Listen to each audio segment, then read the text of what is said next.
I'm a huge advocate of Jesus and therapy. Yes. Them two together. Together. It's Girl, a beautiful bond. you put them two together and get you right.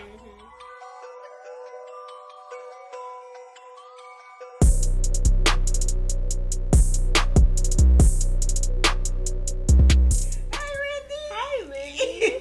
So I wanted to ask you today, do you believe in generational curses? Absolutely. Yeah. Absolutely. I've noticed different patterns that I've seen in other people that I had to overcome myself. I didn't really learn about generational curses until I started going to church and it was mentioned. I'm like, what is that? And you start reading the Bible and God says, I will curse up into this many generations for those that don't follow me, and for those who love me, I will bless you into 1,000 generations, right? So that's when I heard about it, and I'm like, Lord, what am I carrying that is not supposed to be for me? Right. That needs to stop at me. One was having children out of wedlock. Okay. Another one was having having children out of wedlock, and it was not finishing what you start. One was anger issues, violence. It was like a different things. It was not paying bills on time, poverty, a poverty mindset, poverty behaviors and stuff. So what I started to do, I started with my children. And also favoritism.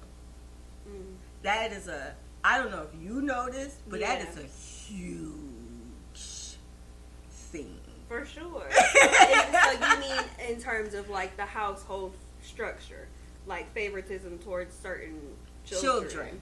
So what I started doing is, okay, when I started recognizing these are the traits that's happening in the family, what am I doing to stop it? Yeah. And so I started with Faith. She was my firstborn.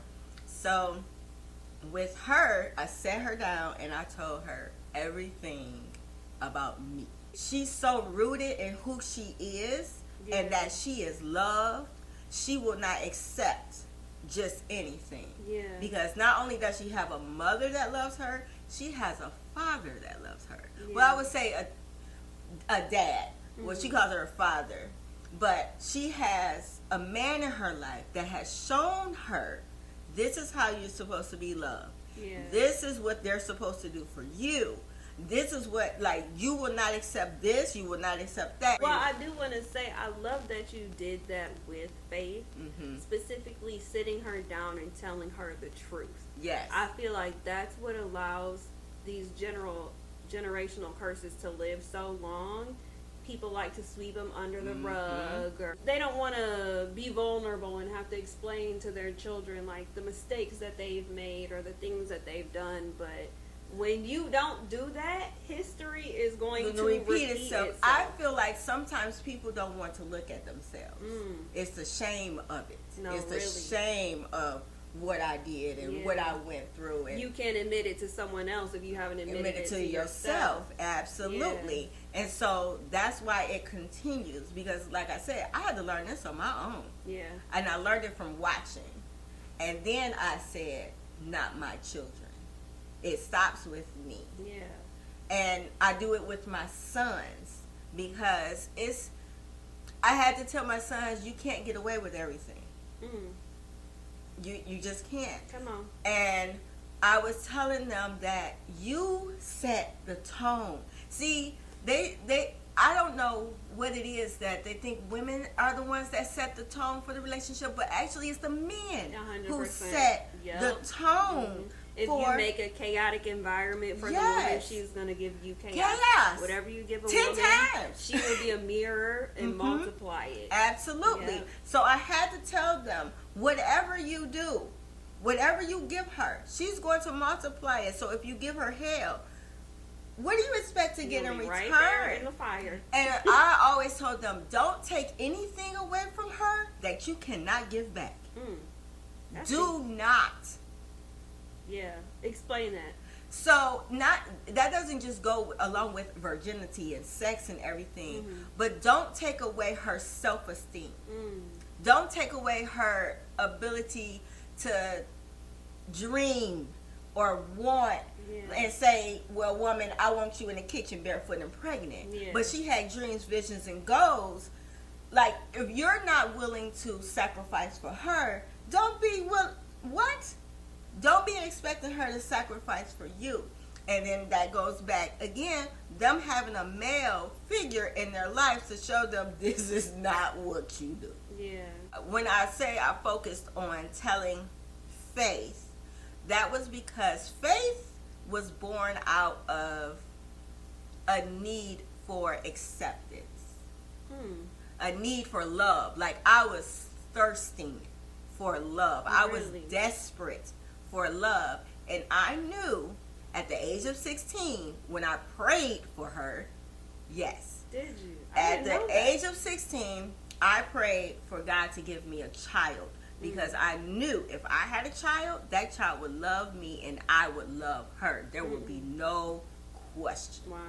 Yeah. So in my mind, I set up that thought process. I locked it in. No matter what, the first person I meet, go give me a baby. I locked Minnie, it in. I locked it in.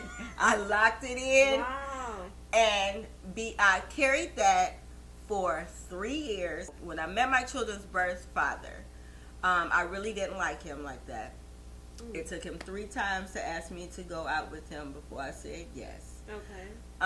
But my plan was in my head that time. Yeah.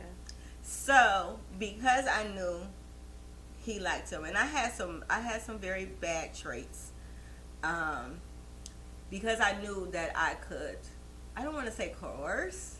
Yes, I could. Manipulate. Yeah, you had the whole plan together. Because I knew what power I had over him. Yeah. I told him I wanted a child.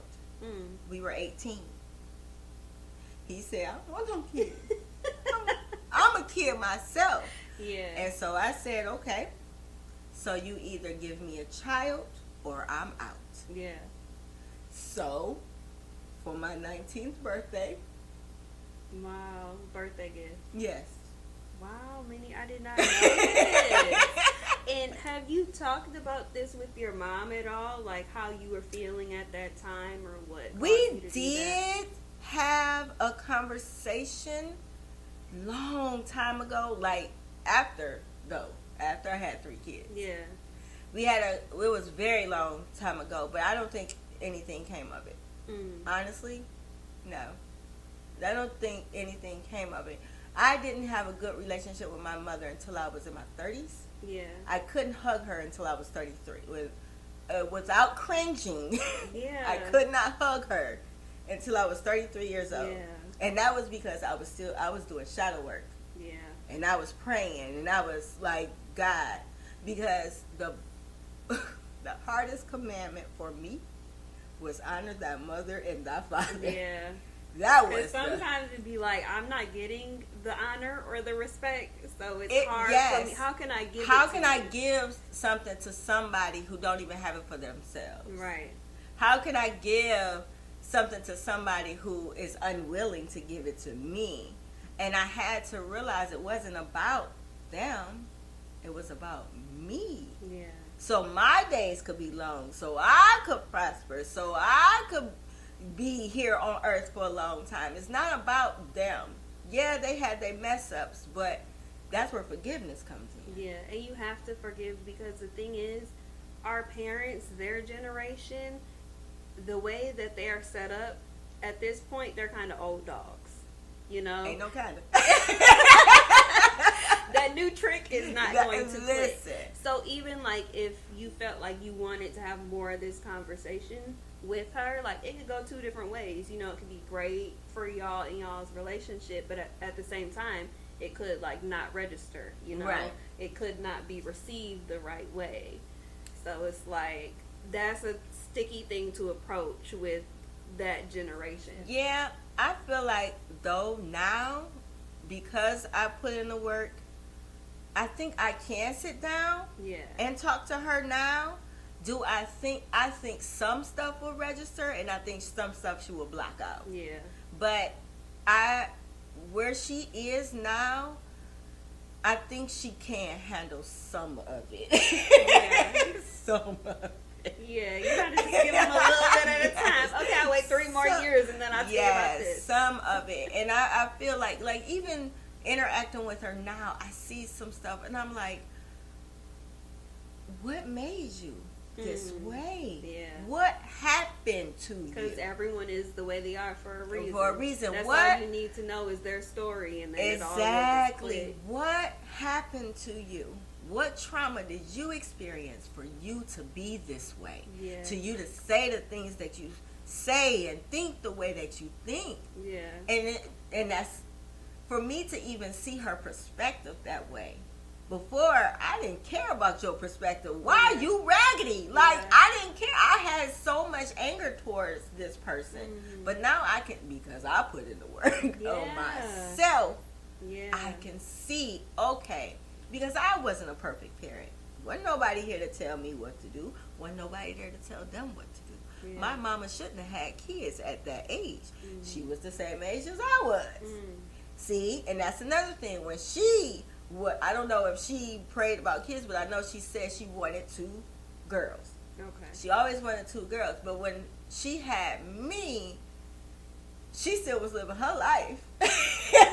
You hear me? She was still living her life. Yeah. And I grew up calling somebody else mama. Because I was raised by the aunties, and I was raised by granny, and I was raised by this woman that I call mama. Yeah. So I had to, like with Faith, I was like, no, nobody's going to raise my child. I'm raising her. And I was telling Faith, and I told her this to this day, do not have a single kid until you got all the selfishness out of you that you need to get out of you. Yeah. Flat out. I don't want you to have this child because you feel you need one, but then you get them and you neglect them because now you feel like you're missing something, out on something. Yeah. No. When you can devote your time to this child, do it. You know what? Uncle Curtis said something really, really good to me about my first relationship. Okay. Because I asked him, like, you saw the foolishness. Why didn't you not say anything to me? And he said, because I needed you to experience the bad so you're able to appreciate the good. Yeah. So now that you have the husband that you have, you see, oh, this is way better. Yeah. Oh, this one I can do X, Y, and Z with because you experience what you don't want. Exactly. And a lot of times with relationships, like when you're outside of it, you can't intervene. Like that person has the love goggles on. This is the person for me. You know, you can see all the red flags from the outside looking in. And you can, sometimes you might even say to that person, like, I don't think this is the right person for you, or are you sure, you know, but at the end of the day, that doesn't matter. They have to decide for themselves. That's true. That it's not good for them. Absolutely. And that's the only way that any changes will happen. But I feel that is 100% true, but I feel like if he had said something, Yeah. Okay. I would have seen it sooner, but then I don't want to say that because I have no regrets. Because if I had seen it sooner, I wouldn't have had Lucas. Yeah. And I don't regret any of my children. Yeah. So That's the thing. Sometimes you just have to learn something on your own. when Faith was going through the same thing, her dad wanted so bad, so bad, to say something, to just squash it, to end I it. can't even imagine as a parent. Oh, like, man. watching that and knowing like it's not gonna work. He would not even speak to that boy. Yeah. The boy would come in the house. He would say hello. And Jose would keep walking. Like he would not. Yeah. So, I feel like it's heartbreaking. But I remember Uncle Kurt's words. And I'm like, babe, I get it. 100%. I was like, but we have to trust she will get it. Yeah. And she did. You gotta give people that space to learn for themselves. Yeah. I had to be the example, though. Yeah. And her watching me with her dad, like, there are certain things I will not take, certain things I will not do. And I could give you the deuces any day. Yeah. But she saw, even in my, I don't even want to call it this, What? my masculinity. Okay. Because let's talk about it. The women in our family are very dominant. Very dominant. Very dominant. And so hearing submission. But here's the thing. It's all about the person. Yep. The right person will easily make you melt. Yep. Make all that masculinity melt away. Yep. And you can be your divine feminine self, Yes. right? So, I learned that when I got into this relationship with Jose, I was 100% like dominant. Yeah. First of all, I'm older, I'm smarter. I'm smarter. I have more life experience. You don't know nothing. Yeah. You know, so I was dominant until I had to learn, like, you gonna lose your good thing if you don't chill out. Yeah. So again, And how would you say you went about that? I was about to just tell you. I feel like I still struggle with that. Like, it's so hard for me not to be the dominant So one. here's the thing, what I had to do. I had to pray about it. Yeah. I had to fast about it, and I got in my word. What is a wife supposed to be? And then I had to get around women who I saw were in healthy marriages. Yeah.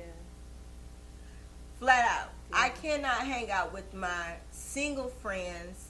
Well, I got good single friends who honor marriage because they want to be married. But before, I didn't have good single friends. Yeah. And they were in toxic relationships. And so I had to change my friends. I had to change my thought process. I had to change, and here's a key. Sitting down and talking to him. Oh, yeah, for sure. This is how I feel. This is why I feel this way. The communication is Yes. key. This is what's triggering me to do this. Yeah. And this is what I need you to do.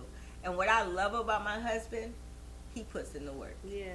The right person, whatever you bring to the table, they'll step up to the plate and do, make the changes. I was just talking to my boyfriend about that.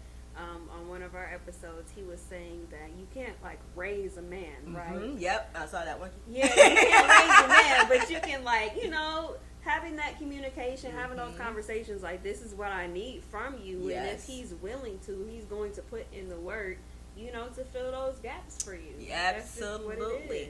I feel like with him constantly, because we all change, we all grow, we all do, like, we evolve, Yeah. right?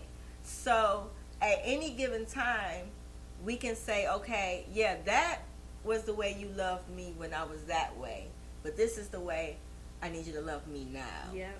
So recently, him and I have done a recommitment thing Beautiful. together. We've been married 14 years. That's amazing. Yeah, I've known him for, how old is Lucas? 18 years. Okay. So, that's an 18-year gap. Of course we've changed. You've been at least 3-4 different Listen, people. At hello, least. in a day. Yeah. So, That was just last week. So. Right, that was just last week. So, I told him, we started going to couples counseling. Nice. To put in the maintenance, to put in the work, and to deal with our trauma and our issues that was causing conflict in our marriage. Yeah. So now, how can we be a better husband and a wife to each other so that our children can see, oh, this is what it looks like. Let me continue it with my children. So Yeah. that's how that's part of how the blessing continues on for 1,000 generations. Yeah. This is how my parents did it, and it was healthy, and they were happy, and they love. Like, I have no problem honoring my husband. I have no problem showing him love because he puts in the work, and he's willing to say, yeah, I suck. And I'll do better. And I will do better, and I will try to do better because he feels I'm that important to him.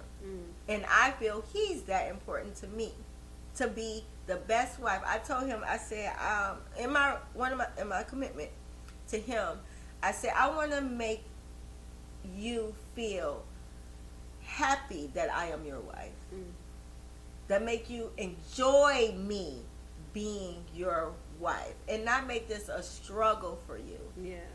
And not make it feel like it's trying and you come home and you don't have peace because I'm on your head about something. You know? A lot of men say that too. Like, a lot of people say being married is like a prison. Or I've seen some men at work and they're working hard and they're like, oh, I just do this job to get away from my wife. And that's crazy. That's insane to me. That's crazy. Like, how can you live like that? And why would you want to live like that? Like, why would you continue in that? Yeah. What is making you continue in that mess? I'm a huge advocate of Jesus and therapy. Yes. Them two together. It's girl, a beautiful bond. You put them two together, they get you right. So people are going through lives, going through these marriages, living with these people, holding on to these people because of trauma. Because they've seen it. Yeah. Or they have insecurities. Maybe if I leave, I can't get better. Right. Or I can't find this. I can't find this anywhere else. So let me just settle. And they'll say, "Oh, ain't nobody out there good, so I'm just gonna stick with this." Yeah. And so, well, it's better than nothing. Yeah. It's not. And that's why you see like a lot of people who will go and just like murder their whole family. Yep. Like, they'll look happy on a ski trip and then the next day they murdered their whole family in cold blood. Like, where did that come from? Exactly. Because it was brewing and it was stewing. And instead of you just saying, I can't do this, I'm out of here. And sometimes it deals with finances and stuff like that, but get a prenup. Get a postnup. Something. Like, in our commitment, we have a postnup. Yeah. Like, I mean, we ain't the richest in the world, but... Or just come back to the drawing board. It's all about the communication at the end of the day. Come back to the table. What do we need to do to change? Like, what do we need to do to fix this? I'm a huge advocate of sitting down, communicating. Stop subliminal. The subliminal messages on social media, that's crazy. No.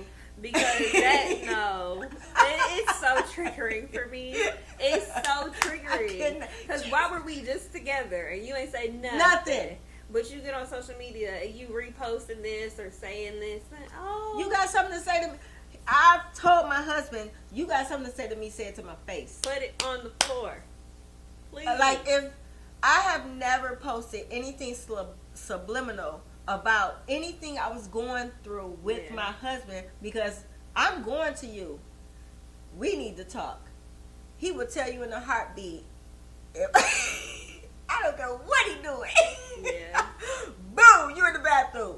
Good time to talk. Because what that also does is, just because say you post something, right? And he sees it, but neither of y'all say nothing about it. Okay. Let it happen again.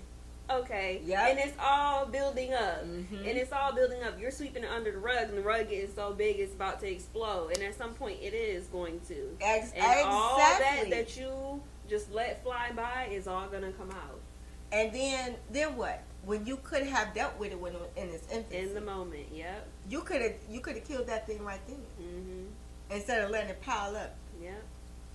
But because pride got in the way, and you didn't want to humble yourself, and then you didn't want to say, okay, listen, be the first. Like, what is that? Like, pride will have you lose something that wasn't meant for you to be lost because you couldn't open up your mouth. Man. What? Ain't no way. That just goes to show how strong of a feeling that is. Like, if you're in a situation where all it takes is a conversation and something can just, you know, be over and done with, but you can't humble yourself to have that conversation, and now you losing your marriage or you losing your relationship over something that could have been so small, and if you could have just addressed it and nipped it in the bud to begin with. Yep.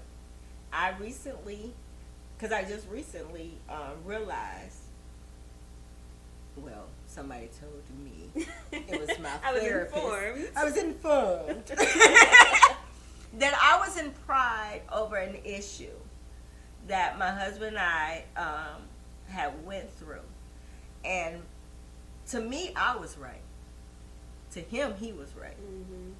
But because our communication was off, and that's another thing that can happen. Your communication can be off. Yeah. And that's why therapy and prayer. You need that mediator.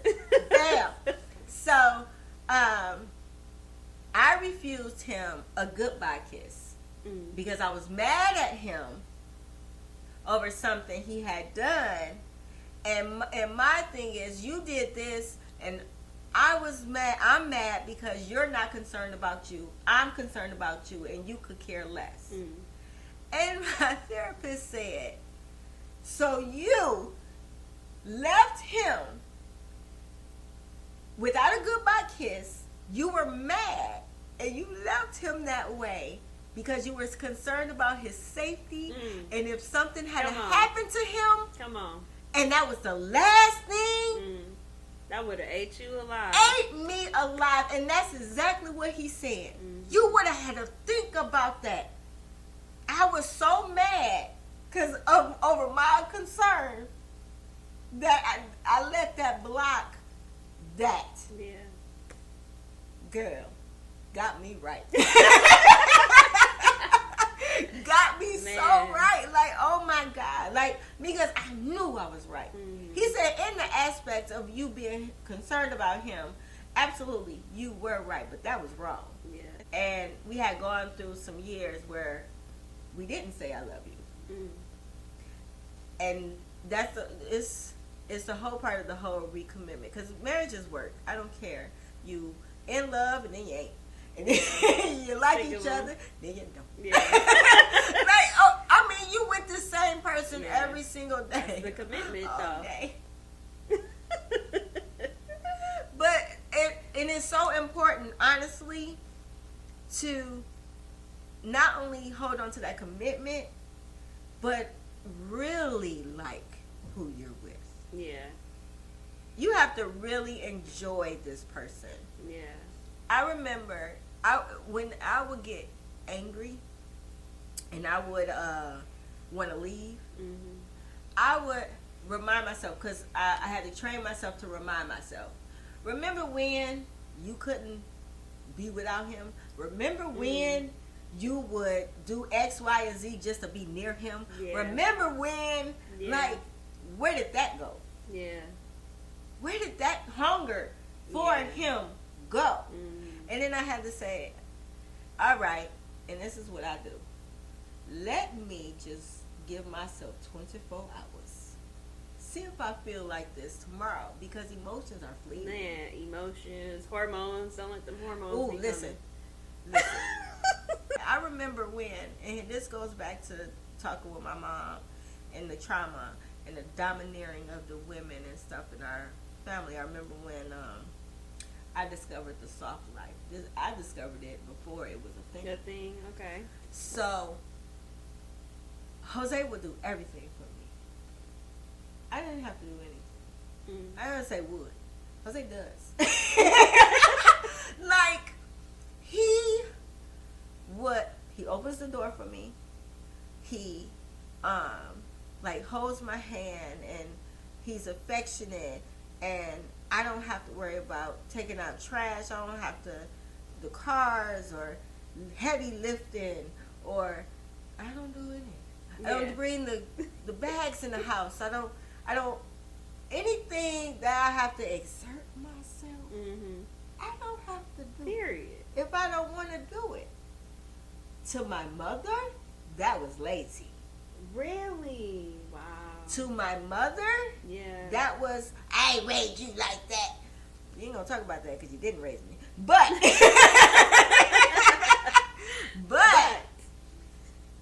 I don't have to if I don't want to. Yeah. And I'm not And that's a blessing. It is. But because that was what she knew, that was birthed out of a trauma she experienced, that was her way of doing things. And she didn't understand why would you, like, I don't want to touch that. Why? Yeah. I don't want to. I don't have to. I don't pump my own gas. He will literally follow me to the gas station to pump my gas. Yeah. No, get out. Wait, it's cold. I don't want to. Yeah. I don't have to. Because that's how he loves me. That's the way I like to be loved. Yeah. And guess what? I do stuff he don't like to do. Yeah. Because that's the way, that's what the exchange is. And if I was not humble enough, if I was not willing to put in the work, if I kept up that domineering type of attitude, I would have never got to this place. Yeah. That soft life is good. Yeah. It's so peaceful. I will say though, that is a blessing. I feel like men who are willing to do all of that are getting thinner and thinner. I don't know. I ain't been in the game. So I don't know. Well, I haven't been in the game in a few years either, but I'm surrounded by single friends and all that, and it's just it's not giving. I believe it also goes back because I have 2 sons. Yeah. So it all goes back to how they were raised. 100%. How, like, yeah, my sons see their dad doing X, Y, and Z for me. My daughter sees their dad doing X, Y, and Z for me. My sons have a choice. Are you going to do X, Y, and Z for your girl? And that's where that goes back to the conversations and accountability as a parent. Yeah. Some of these women, they just let their sons, and then they think their sons are their boyfriends. Oh. I don't get that part. Oh, Lord. I don't get that part. Their sons have become their boyfriends. Yeah. And so, if a female, you can't get my attention that he's giving me. But that's not how that works, boo. Yeah. Get your own man. Please. What is wrong? There's enough. Come Make on. it work. What is that? Yeah. So, that just boggles my mind. But I feel maybe women do that because they feel like, just like I felt, that's the only person that's going to love me the way I need to be loved. See, there you go. And that's probably what it is. And this is my child. I created this. And they had that son, and that son gave them the love that they were looking for. And they're not willing to let that go. Yeah. Look at that revelation. Why do you do it? Look at that. Full circle moment. Wow. Look at that. But it's still disgusting. It ain't right. You go to therapy. Get Go Jesus to therapy. and go to therapy. get you right. No, I'm cracking up because that probably really is what it is, though. My thing, I feel like if a woman, Jesus in therapy, if a woman decided to do the work on herself, and I feel like they said, the best home is a 2-parent household, but not if one of them parents is raggedy. That's true. Not if they are abusive. Not if it's trauma filled. Yeah. I feel like a single mother can raise a great man. Yeah. She can. Can she teach him how to be a man? Not so No. much, but she yeah. can teach him how to treat a woman. Yeah. What for how she allows herself to be treated. Exactly. What he sees. What, like, And communication, I don't understand. Just be honest with your kids. Yeah. I don't. But again, if you're not honest with yourself, Yeah. Everybody can't do that. I Some think people can go everybody through- can. They're not willing to. Okay, yeah, because some people will just go through their whole life in a delusion or like sweeping stuff under the rug, pretending certain things didn't happen or aren't gonna happen or whatever. Because it's easier to live as a victim than it is to get over. Woo! I was just talking about that the other day. Why does everybody want to be a victim? Because you get the attention of a victim. Everybody dotes on you. Everybody shows you compassion. Everybody, you get that. So I feel like, and that's a hunger for the attention you need to deal, because you don't deal with it. Wow. You okay. need somebody. You need somebody to show you the attention you so deeply crave and want. Wow. So me standing this victimhood, I get that. But if I heal, I won't get the attention anymore. Yeah. Wow. Because some people, like, I had to get off of Facebook. Yeah. My attitude is bad. Well, it was bad. Yeah. My attitude was bad. I'm not saying I'm fully healed or whatever. I'm healing. Right. But I had to get off of Facebook because there were so many people who wanted attention and not the healing. They loved being the victim. Yeah. And when people would say, well, you could do X, Y, and Z, they would get attitudes. They don't want to hear it. Like, how you gonna tell me this is they always in my business? Baby, your business is all over Facebook. Why do you... Yeah. You posted it. Nobody else did that. Yeah. But you don't want the correction that you need to change because you would rather stay this way and get sympathy, to get attention, Wow. Yeah. than to change. You just made a lot of that click for me because I'm team Victor. Like, I'm not going to be a victim of the things that happen to me. Yeah, we might have gone through the same things, but you chose to stick in that. You are choosing to make yourself a victim.